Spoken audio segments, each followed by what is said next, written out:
वंदे भारत आप देख रहे हैं भारत तक, आपके साथ में हूं सांची त्यागी। अमेरिका पर हुए सबसे बड़े 9/11 हमले ने उसे गुस्से से भर दिया था। आतंकवाद से लड़ाई अमेरिका की नई जिद बन चुकी थी।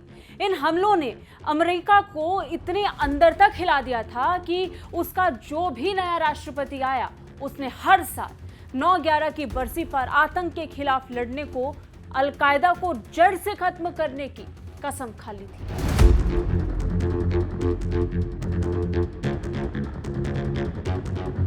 9/11 हमलों के तुरंत बाद अमेरिका ने दुनिया से अलकायदा को खत्म करने का फैसला ले लिया और ऐलान कर दिया कि इसके खिलाफ वो जंग लड़ेगा। अफगानिस्तान के साथ Pakistan, Yemen, Syria, Iraq, Libya, मिस्र में भी आतंक पर उसने वार किया। ये वार न सिर्फ आतंक पर था, पर उन देशों पर भी जिन्होंने आतंक को बढ़ने दिया।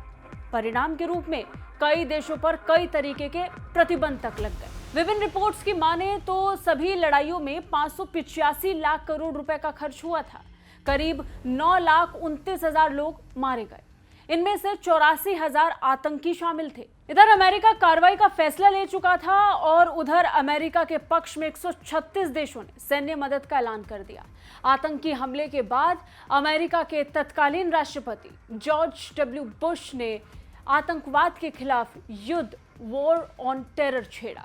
इस ऐलान के बाद 136 देशों ने अमेरिका को अपनी ओर से सैन्य मदद का प्रस्ताव दिया था। मदद के तहत 142 देशों में संदिग्ध आतंकियों की संपत्तियां जब्त करने का आदेश जारी हुआ। 89 देशों ने हवाई क्षेत्र से अमेरिकी लड़ाकू विमानों के लिए खोल दिया। इतना ही नहीं, 76 देशों ने अमेरिकी विमानों को उतरने की इजाजत दे दी।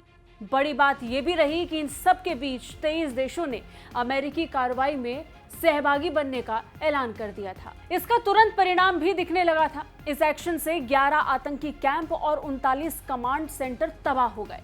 एक एक कर, चुन चुन कर आतंकियों को खोज कर मारे जाने लगा, जिसका जब इनपुट मिला तो तुरंत एक्शन भी ले लिया गया। खालिद शेख मोहम्मद, अमार अल बलूची, वालिद बिन अत्ताश, रमजी बिन अल शिब और मुस्तफ़ा अल हफ्सासी पर पहले ही ये आरोपी हैं। शेख की तो सुनवाई शुरू नहीं हुई है। Osama bin Laden, Abu Musab al Zarqawi को ढेर कर दिया गया। वहीं 2015 तक 73 करोड़ रुपए का इनामी मुल्ला उमर भी खत्म हो गया था। इसके साथ ही हमने ये देखा कि कई और आतंकवादी संगठनों के आतंकियों को बाद में अमेरिका ने मार गिराया। हालांकि इस कसम को पूरा करते करते अमेरिका कब बाकी आतंकी संगठनों को जन्म देने का एक बड़ा कारण बन गया, ये वो खुद भी नहीं जानता। अमेरिकी कार्रवाई से खत्म होने की बजाय अलकायदा से टूटकर 10 से ज्यादा नए आतंकी संगठन खड़े हो गए थे। ये ISIS और बोको हरम नाम से इराक से लेकर नाइजीरिया तक 17 देशों में फैल गए। इससे जैश ए मोहम्मद, लश्कर ए तैयबा, हक्कानी समेत 35 गुट जुड़े हुए। 20 साल में इन गुटों ने दुनिया में 34,000 हमले किए, जिनमें 70,000 से ज्यादा लोग मारे गए। सिर्फ इतना ही नहीं, वक्त के साथ आतंकी पनाहगारों की संख्या भी बढ़ती गई। आतंकी पनाहगारों में Afghanistan, Pakistan, Sudan, Nigeria, Algeria, इरिशिया, Kosovo, Bosnia, Philippines, Somalia, Tajikistan, Iraq, Yemen, Syria हैं। इन्हें कुवैत, सऊदी अरब और बाकी खाड़ी देशों से मदद मिली।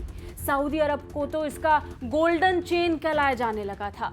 कैसी लगी ये रिपोर्ट कमेंट करके जरूर बताइए। बाकी रक्षा और विदेश मामलों से अपडेट रहने के लिए देखते रहिए भारत तक। जय हिंद।